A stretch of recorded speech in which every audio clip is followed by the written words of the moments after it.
Hello friends, मैं आफताब आपके इस वीडियो में स्वागत करता हूं आपका। और ये 10-10 क्वेश्चन का सीरीज़ आएगा जो बायोलॉजी का रहेगा और ये लूसेंट सामान्य विज्ञान से उठाया गया है।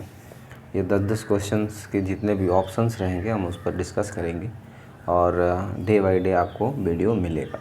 तो चलिए शुरू करते हैं वीडियो का और प्रश्नों को देखते हैं। तो फ्रेंड्स, पहला क्वेश्चन है हमारा, जीवन की मूलभूत इकाई क्या है? ऑप्शन है कोशिका है, अंग है, ऊतक है या नाभिक है। तो मैं आपको बता दूं कि जीवन की मूलभूत इकाई जो होती है वो होती है कोशिका यानी सेल। ठीक है, अब अंग के बारे में थोड़ी सी हम लोग समझ लेते हैं। अंग क्या होता है? तो देखिए, कोशिकाओं से मिलकर के पहले ऊतक बनता है। ठीक है, बहुत सारे जब ऊतक मिलते हैं तो अंग बनता है। ठीक है, और बहुत अंग बन करके, अंग जुड़ करके पूरे शरीर का निर्माण होता है, पूरे बॉडी का निर्माण होता है। ठीक है, नाभिक क्या होता है? कोशिका के अंदर एक नाभिक होता है। ठीक है, रॉबर्ट ब्राउन ने इसकी खोज करी थी 1831 ईस्वी में, नाभिक की। ठीक है, और भी सारी चीज़ें मैं इसमें लिख दिया हूँ, आप उसको देख लें और उसको नोट कर लें। चलिए मैं पढ़ भी देता हूँ। 1665 ईस्वी में सर्वप्रथम रॉबर्ट हुक ने कोशिका का वर्णन किया, यानी मृत कोशिका की खोज करी। 1674 ईस्वी में ल्यूवेन हॉक ने, इसको थोड़ी सी सुधार लेंगे, ल्यूवेन हॉक, आप इसको ऐसे लिख सकते हैं, ल्यूवेन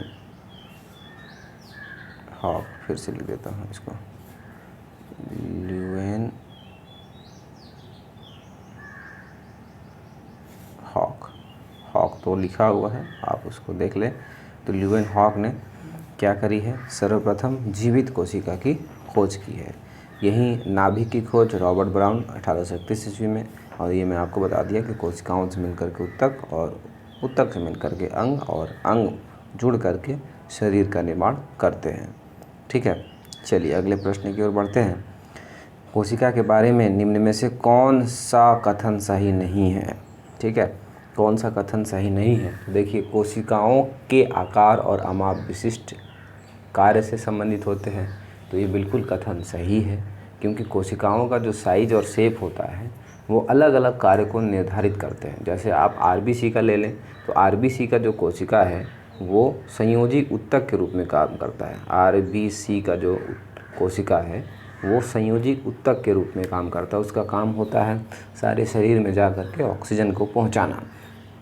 वहीं आप तंत्रिका तंत्र की कोशिका की बात करेंगे तो वो संवेदना की काम करता है, सूचनाओं को पहुंचाता है। तो इसलिए इसके आधार पर हमारा पहला नंबर ऑप्शन जो है वो बिल्कुल करेक्ट है।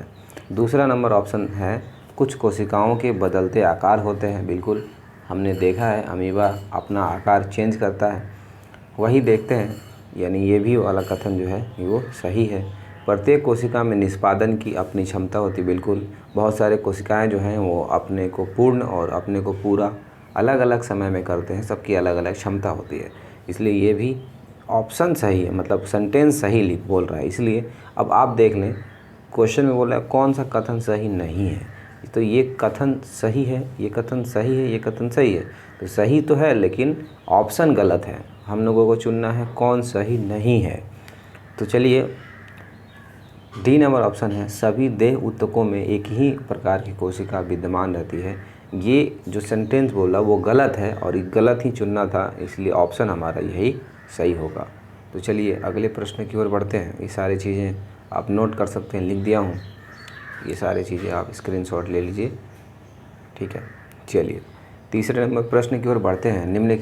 निम्नलिखित में से कौन सा कोशिकांग पादप कोशिका में पाया जाता है किंतु जंतु कोशिका में नहीं पाया जाता है? मतलब आपको इसमें देखना है कि पेड़ पौधों के कोशिकाओं में कौन पाया जाता है लेकिन जंतु वाले में वो नहीं पाया जाता है। तो आपको ऑप्शन पढ़ देता हूँ, क्लोरोप्लास्ट, एंडोप्लाज्मिक रेटिकुलम, माइटोकॉन्ड्रिया या राइबोसोम। तो सही उत्तर हो जाएगा इसका क्लोरोप्लास्ट। ठीक है, इसका सही उत्तर हो जाएगा क्लोरोप्लास्ट। क्लोरोप्लास्ट जो है वो पादप कोशिका में पाया जाता है, जंतु कोशिका में नहीं पाया जाता है। वहीं आप देख लें एंडोप्लाज्मिक रेटिकुलम जो जीवित कोशिका या मानव या जीव जंतु की कोशिका में पाया जाता है। एंडोप्लाज्मिक रेटिकुलम 2 टाइप के होते हैं ये, एक रफ एंडोप्लाज्मिक रेटिकुलम, एक स्मूथ एंडोप्लाज्मिक रेटिकुलम। कार्य भी समझाएंगे इसका जब आएगा तो। माइटोकॉन्ड्रिया ऊर्जा गृह, कोशिका का ऊर्जा घर बोलते हैं। राइबोसोम जो होता है वो आप जो एंडोप्लाज्मिक रेटिकुलम है गोल्जी का है, बॉडी के ऊपर चिपका रहता है ये राइबोसोम। तो ये सारे जंतु कोशिका में होते हैं। चलिए अगले ऑप्शन क्वेश्चंस की ओर देखते हैं। देखिए मैं ये लिख दिया हूँ, आप नोट कर लेंगे इसको, ठीक है, इसको नोट कर लीजिएगा, बहुत इंपॉर्टेंट पॉइंट है, इसको बहुत ही आप महत्वपूर्ण समझें। चलिए अगले प्रश्न की ओर बढ़ते हैं। कोशिका का जीवित अंश जीव द्रव कहलाता है, यह किससे बना होता है? जीव द्रव जो होता है, देखिए समझाता हूँ आपको, जीव द्रव होता क्या है, प्रोटोप्लाज्म जिसको बोलते हैं। देखिए ये कोशिका है और इसके अंदर एक केंद्रक है, नाभिक है। तो ये कोशिका में ये जो द्रव रहता है इसको साइटोप्लाज्म, इसको सेंटोप्लाज्म बोलते हैं। इन दोनों को मिला करके जीव द्रव का निर्माण होता है, यानी प्रोटोप्लाज्म का निर्माण होता है, ठीक है ना। तो इसलिए ऑप्शन के अकॉर्डिंग हमारा जो है आंसर सही कौन सा हो जाएगा? देखिए केवल कोशिका द्रव से नहीं, केवल केंद्रक द्रव से नहीं, कोशिका द्रव और केंद्रक द्रव वो दोनों मैं अभी जो बताया वो, उसके अलावा एक और चीज़ होगा कोशिकांग, यानी कोशिका द्रव, केंद्रक द्रव और अन्य कोशिकांग। तो कोशिकांग क्या होता है, चलिए ये भी समझते हैं। ये जो कोशिक सेल है, ये जो सेल है, ये से जो सेल है, तो ये कोशिका है, कोशिका का ये झिल्ली है, ऊपरी झिल्ली, ये केंद्रक झिल्ली है, और इसके अंदर बहुत सारे जेली लाइक द्रव रहते हैं, ये केंद्रक द्रव है। इसके अंदर भी राइबोसोम, गोल्जी काय, माइटोकॉन्ड्रिया, ये सारे जो अंग हैं, मतलब जिस जिस घटक से मिल करके बना होता है उसको कोशिकांग बोलते हैं। तो इन सारे को मिला करके पूरा जीव द्रव, मतलब जीवन का एक द्रव्य, जीवन का एक पदार्थ कहा जाता है, ठीक है। इसलिए इसका सही उत्तर क्या हो जाएगा? इसका सही उत्तर हो जाएगा डी नंबर ऑप्शन, कोशिका द्रव, केंद्रक द्रव और अन्य कोशिकांग। चलिए अगले प्रश्न की ओर बढ़ते हैं।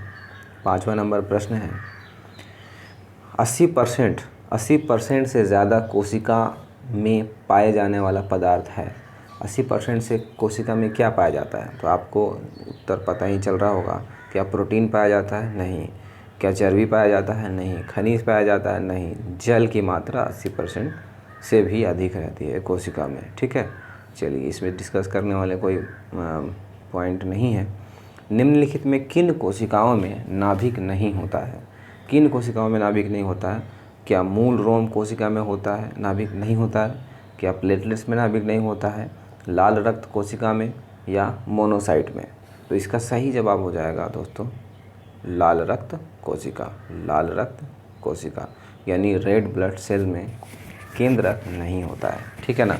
वहीं आप याद रखेंगे बहुत सारे ऐसे हैं जीव जंतु जिनमें क्या होता है, उसमें कोशिका में, उसके कोशिका में, उसके रेड ब्लड सेल्स में नाभिक नहीं होते, नाभिक होते हैं, जैसे कि लामा और ऊँट इत्यादि जो है उसमें होते हैं, ठीक है। तो आपको ध्यान में रखना होगा कि जैसे जिराफ हो गया, लामा हो गया, ऊँट हो गया, इसके आरबीसी के केंद्र में केंद्रक होते हैं। और आरबीसी यानी प्लीहा को आरबीसी का, मनुष्यों में प्लीहा को आरबीसी का कब्रिस्तान कहा जाता है, ठीक है ना। अस्थि मज्जा में हम लोगों का आरबीसी का निर्माण होता है। आरबीसी का निर्माण यानी रेड ब्लड सेल्स का अस्थि मज्जा में निर्माण होता है। पूछेगा प्रश्न तो आप जवाब देना होगा आपको। चलिए अगला प्रश्न देखते हैं। निम्न में से कौन से कोशिका के आत्मघाती बैग कहे जाते हैं? निम्नलिखित में से कौन से कोशिकाओं के आत्मघाती बैग का मतलब इसमें से कौन से कोशिकाओं का जो अंग है उसको आत्मघाती का बैग कहा जाता है? आत्महत्या की थैली भी कहते हैं इसको। तो इस क्या लाइसोसोम हो जाएगा? लाइसोसोम, राइबोसोम, डिक्टोसोम या फैगोसोम? तो इसका सही जवाब हो जाएगा लाइसोसोम। लाइसोसोम जो होता है वो आत्महत्या की थैली कहते हैं इस कोशिका को। जब कोशिका में ये लाइसोसोम फट जाता है तो पूरी कोशिका को ख़त्म कर देता है, ठीक है ना। राइबोसोम, ठीक है, तो राइबोसोम के बारे में वही गोल्जी बॉडी के ऊपर छोटे छोटे पदार्थ जो चिपके रहते हैं उसको राइबोसोम कहते हैं, ठीक है ना। और आगे वाले पॉइंट उतने खास नहीं है, डिस्कस करने लायक नहीं है। चलिए आगे की ओर बढ़ते हैं। तो इसका सही जवाब आपको याद रखना होगा, लाइसोसोम आत्महत्या की थैली कहते हैं। राइबोसोम जो होता है वो प्रोटीन संश्लेषण के काम में आता है, ये राइबोसोम, ठीक है। चलिए अगले प्रश्न की ओर बढ़ते हैं। 8वां नंबर क्वेश्चन है, निम्नलिखित कोशिका अंगकों में से कौन सा एक अर्धपरागमय झिल्ली है। आपको पता है पहले से भी कि जो देखिए, थोड़ी सी इसको नीचे कर देते हैं और यहाँ पास आपको सही उत्तर के लिए कोशिका झिल्ली को आपको याद रखना होगा। सेल मेम्ब्रेन्स जो होता है वो अर्धपरागमय झिल्ली होता है। अर्धपरागमय झिल्ली आपको पता है कुछ पदार्थों को आने देती है और कुछ पदार्थों को जाने देती है, मतलब डिसाइड करती है कि कौन आएगा और कौन जाएगा, और पूरे सेल को बांधे रखती है ये थैले के रूप में, ठीक है ना। प्लाज्मा झिल्ली अलग है और केंद्रक आपको बता चुके हैं, कोशिका भित्ति पेड़ पौधे के सेल में होता है, ठीक है। चलिए अगले प्रश्न की ओर बढ़ते हैं।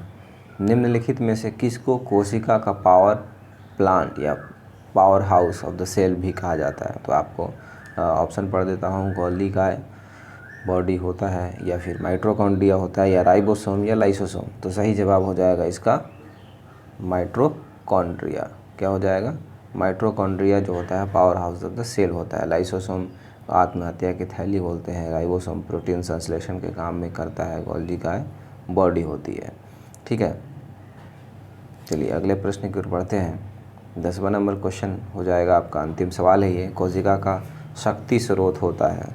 कोशिका का शक्ति स्रोत या power house of the cell एक ही चीज़ है, आपको याद रखना होगा। माइटोकॉन्ड्रिया को power house of the cell बोलते हैं। ऑक्सीजन संश्लेषण यहीं होता है, ऑक्सीजन का परिवहन यहीं होता है, ऑक्सीजन का निर्माण भी यहीं होता है। कोशिका भित्ति पेड़ पौधे में होता है। राइबोसोम अभी आपको मैं बताया, और न्यूक्लियस केंद्रक को कहते हैं। तो ये अंतिम सवाल था दोस्तों। इसी तरह से हम लोग 10-10 क्वेश्चंस के सेट लगाएंगे और डे बाय डे आपको देखने से उम्मीद है कि आपको कुछ फ़ायदा मिलेगा। चलिए धन्यवाद, फिर मिलते हैं।